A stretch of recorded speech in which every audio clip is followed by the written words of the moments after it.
C'est très grave. La situation autour d'Alassane Ouattara crée une panique dans le cœur de millions d'Ivoiriens.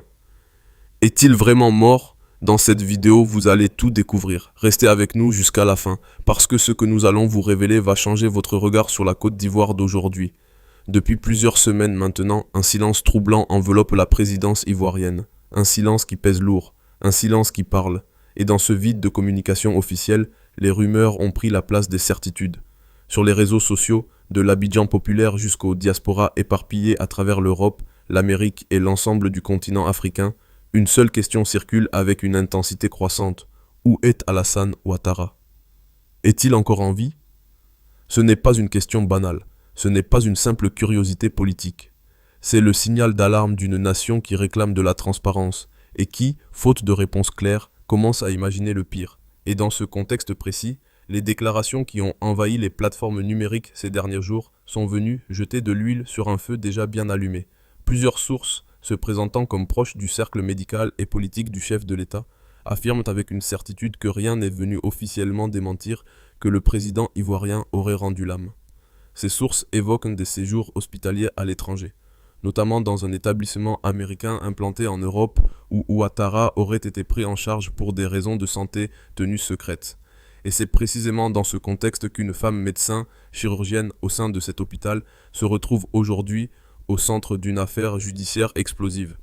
Cette femme, connue sous le nom de Marie Framboise dans les cercles militants, aurait été la première à rendre public des clichés montrant le chef de l'État allongé dans un lit d'hôpital. Des photos qui ont immédiatement déchaîné les passions et alimenté les spéculations les plus graves. Arrêtée par les autorités françaises, elle est accusée d'avoir entretenu des liens avec des communicants et des militants proches du principal parti d'opposition ivoirien. Une arrestation qui, pour beaucoup d'observateurs, soulève autant de questions qu'elle prétend en résoudre. Car si ces images n'avaient aucune valeur ou aucune réalité, pourquoi une telle mobilisation policière pour en punir la diffusion? Voilà la question centrale qui hante aujourd'hui l'opinion ivoirienne.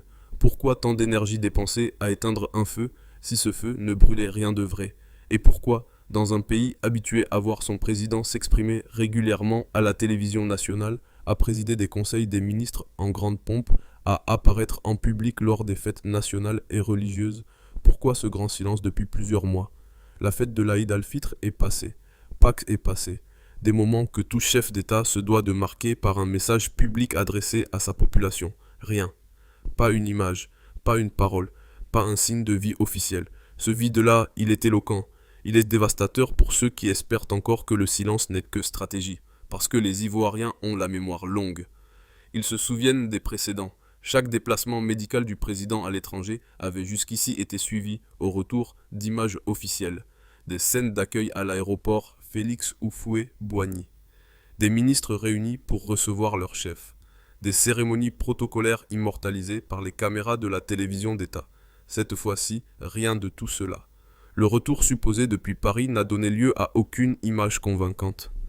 Et pire encore, des vidéos que certains partisans ont tenté de diffuser pour rassurer l'opinion ont immédiatement été décryptées et accusées d'être des montages. Des archives remises en circulation pour simuler une présence qui peut-être n'existait plus.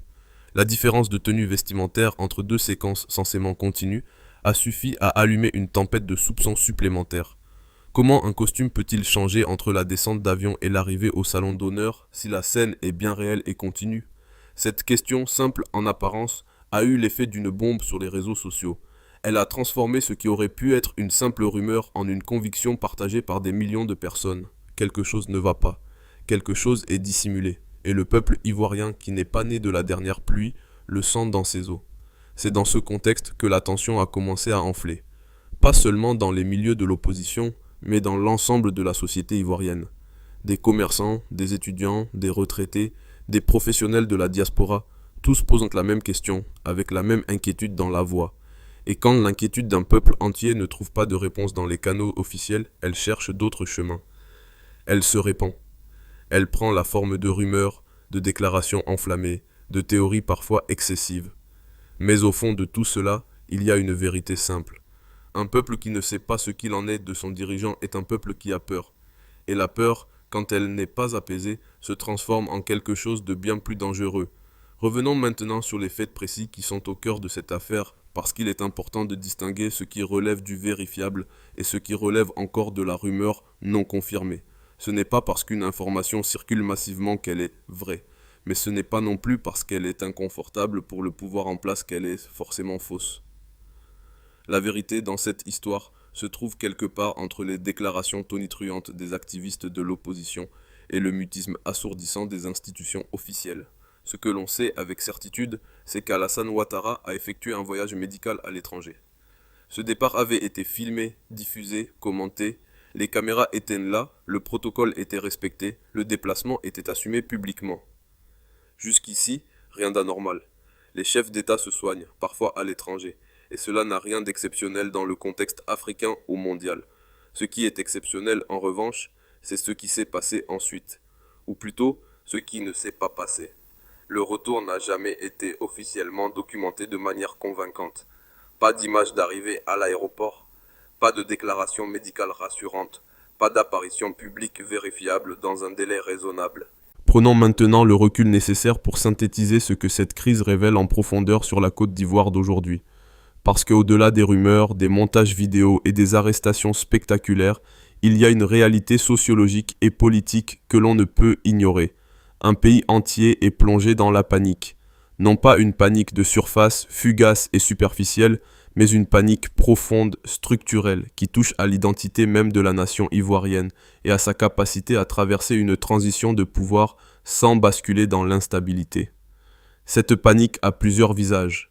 Il y a d'abord la panique économique et celle des marchés informels. Dans une ville comme Abidjan, où des millions de personnes vivent au jour le jour, l'incertitude politique se traduit immédiatement en comportement économique défensif. Les commerçants retiennent leurs stocks. Les petits investisseurs adoptent une posture d'attente. Les transferts d'argent depuis la diaspora ralentissent, car on ne sait pas dans quel pays l'argent va atterrir dans quelques semaines. Cette nervosité économique est silencieuse mais ravageuse pour les populations les plus vulnérables. Il y a ensuite la panique politique, celle des acteurs institutionnels qui savent que les règles du jeu pourraient changer du jour au lendemain. Au sein même du RHDP, le parti au pouvoir, des discussions fébriles auraient lieu en coulisses sur les scénarios de succession. Qui sera positionné? Qui dispose des alliances suffisantes pour prétendre à la continuité du pouvoir? Ces débats se font dans le secret des bureaux feutrés, loin des caméras, loin du peuple. Mais ils filtrent quand même, alimentant davantage les spéculations publiques et renforçant le sentiment que quelque chose d'important est en train de se décider sans que les citoyens en soient informés. Il y a aussi la panique identitaire, celle des communautés qui ont construit leur positionnement social et politique autour de la figure de Ouattara. Des régions entières du nord ivoirien ont vu en lui le défenseur de leurs droits et de leur dignité dans un pays où les questions de nationalité et d'appartenance ont longtemps servi d'armes politiques. Pour ces populations, la disparition éventuelle du président n'est pas seulement une question de gouvernance, c'est une question existentielle. Qui les protégera dans l'après? Qui garantira que les équilibres politiques ne seront pas brutalement remis en cause? Et puis il y a la panique médiatique et informationnelle. Dans un pays où les médias officiels sont perçus comme des courroies de transmission du pouvoir, les réseaux sociaux ont comblé un vide informationnel béant. Mais combler un vide avec de la spéculation non vérifiée, c'est remplacer un problème par un autre. Les fausses informations qui circulent en ce moment sur l'état de santé du président ne font pas que nourrir l'anxiété. Elles fragilisent également la capacité collective à distinguer le vrai du faux, le journalisme du militantisme, l'information de la manipulation. Des images générées par intelligence artificielle circulent présentées comme authentiques. Des archives d'il y a plusieurs années sont redistribuées comme si elles dataient d'hier. Et dans ce brouillard cognitif, les esprits les plus vulnérables se laissent emporter vers des conclusions parfois dangereuses. Ce que cette crise met également en évidence, c'est l'absence criante d'institutions de médiation crédibles en Côte d'Ivoire. Dans les démocraties consolidées, lorsqu'une rumeur de cette ampleur commence à circuler, des contre-pouvoirs interviennent rapidement. Une presse indépendante et respectée, une opposition structurée et responsable, une société civile organisée et entendue, un parlement qui exerce réellement sa fonction de contrôle. En Côte d'Ivoire, aujourd'hui, chacune de ces institutions est affaiblie d'une manière ou d'une autre. Le résultat, c'est que personne ne peut se porter garant de la vérité, et que tout le monde navigue à vue dans l'obscurité politique. Il y a enfin la dimension panafricaine de cette crise. Les tensions autour de la Côte d'Ivoire ne se lisent pas en dehors du contexte régional plus large.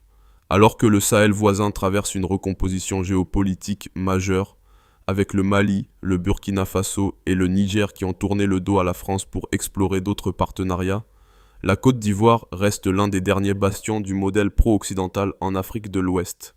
Une instabilité à Abidjan aurait des répercussions bien au-delà des frontières ivoiriennes. Elle affecterait l'équilibre de toute la sous-région, des marchés financiers de la zone CFA au corridor d'approvisionnement qui relie les pays enclavés à la mer.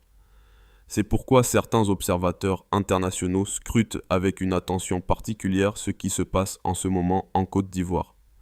La panique qui s'est emparée de la Côte d'Ivoire en ce mois d'avril 2026 n'est donc pas un phénomène isolé ou anecdotique.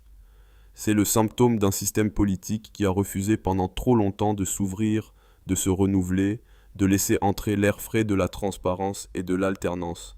Et maintenant que ce système est potentiellement confronté à sa plus grande crise de légitimité, les digues qui retenaient les doutes et les colères semblent ne plus tenir. Le pays retient son souffle, et l'Afrique entière observe.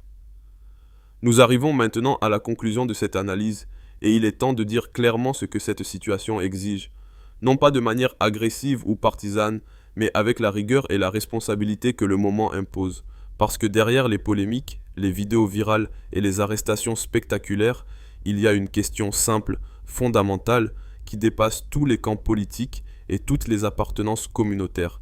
La Côte d'Ivoire a-t-elle un président en état de gouverner, oui ou non? Cette question n'est pas une offense, ce n'est pas un acte de déstabilisation. C'est le droit élémentaire d'un peuple souverain de savoir qui le dirige. Dans toutes les démocraties du monde, lorsqu'un chef d'État est hospitalisé, lorsqu'il est absent de manière prolongée, des mécanismes constitutionnels clairs entrent en jeu. Un bulletin de santé est rendu public, une apparition télévisée est organisée pour rassurer la population. Ces protocoles ne sont pas des conventions superficielles. Ils sont la matière même de la démocratie, la preuve tangible que le pouvoir répond devant le peuple, non l'inverse. Or, ce que nous observons en Côte d'Ivoire depuis plusieurs semaines, c'est précisément l'absence de tous ces mécanismes. Pas de bulletin médical, pas d'apparition publique vérifiable, pas de communication institutionnelle claire, à la place le silence.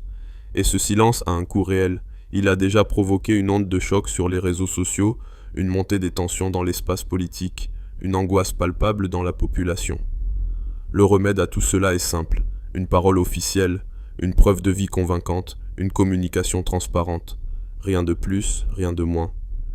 Certains diront que les rumeurs sont l'œuvre de manipulateurs politiques, de déstabilisateurs payés par des puissances étrangères, d'activistes sans scrupules qui cherchent à provoquer le chaos pour en profiter. Cette lecture existe et elle n'est pas totalement dénuée de sens. Il y a effectivement des acteurs politiques qui instrumentalisent l'incertitude à des fins partisanes. Mais même si l'on acceptait entièrement cette lecture, la réponse serait exactement la même, la transparence. Car le meilleur antidote à la manipulation, c'est la vérité. Et la vérité ne peut venir que de ceux qui ont accès à l'information, c'est-à-dire, en l'occurrence, le gouvernement ivoirien et l'entourage du président. Il y a aussi une leçon plus large que la Côte d'Ivoire devrait tirer de cette crise. Les systèmes de pouvoir trop concentrés, trop opaques, trop dépendants d'une seule personnalité sont intrinsèquement fragiles. Quand la santé, la présence ou l'absence d'un seul homme suffit à plonger tout un pays dans l'incertitude, c'est que les institutions de ce pays ne sont pas suffisamment solides pour fonctionner indépendamment de lui. C'est une vulnérabilité grave, et c'est précisément en la reconnaissant qu'on peut commencer à y remédier collectivement. La question du 4e mandat illustre parfaitement ce travers. Quand un système politique est conçu de manière à ce qu'un seul homme puisse modifier les règles constitutionnelles pour se maintenir indéfiniment au pouvoir, il crée les conditions de sa propre fragilité, parce que tôt ou tard, la biologie impose ses propres lois. Tôt ou tard, un président vieillissant ne peut plus gouverner avec la même énergie. Et si les institutions n'ont pas été construites pour absorber ce moment inévitable, c'est toute la nation qui en paye le prix.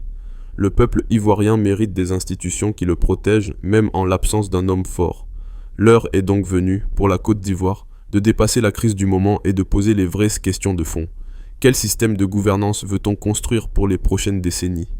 Comment garantir que le pouvoir est exercé de manière transparente, qu'il est contrôlé par des institutions indépendantes et qu'il peut se transmettre pacifiquement quel que soit le contexte? Ces questions ne se posent pas seulement en temps de crise, elles se posent en permanence. Et c'est dans les moments de relative accalmie qu'il faut les trancher, avant que la tempête ne rende toute réflexion impossible. Mais il y a également un espoir dans tout cela. L'espoir que cette crise serve de déclencheur à une prise de conscience collective. Que les Ivoiriens, toutes tendances confondues, saisissent cette occasion pour exiger des institutions plus fortes, une presse plus libre, une opposition plus organisée et un dialogue national sincère sur l'avenir politique de leur pays. L'espoir que les acteurs institutionnels comprennent enfin que le silence n'est jamais une solution, que la transparence n'est pas une faiblesse, et que le respect du peuple est la condition première d'une gouvernance durable. Il faut noter par ailleurs que des informations récentes font état d'un retour du président à Abidjan et de réunions de travail présidées par lui, ce qui appelle à la plus grande prudence face aux rumeurs les plus extrêmes. Mais même dans cette hypothèse, les questions soulevées par cette crise restent entières et méritent des réponses claires. Pour conclure, retenons ceci. Peu importe ce que la vérité finale s'avère être, le peuple ivoirien mérite de la savoir. Pas demain, maintenant. Parce que l'information, dans une démocratie, n'est pas un privilège que l'on concède aux citoyens quand cela arrange le pouvoir. C'est un droit fondamental, et quand ce droit est bafoué, c'est la démocratie elle-même qui recule. La Côte d'Ivoire a trop souffert pour mériter ce recul. Son peuple courageux et résilient mérite la vérité, toute la vérité. Laissez votre avis en commentaire, dites-nous ce que vous pensez de cette situation. Si cette vidéo vous a apporté quelque chose, likez et partagez avec votre entourage. Et si vous n'êtes pas encore abonné à la chaîne, c'est le moment de le faire. Activez la cloche de notification pour ne rien rater de nos prochaines analyses.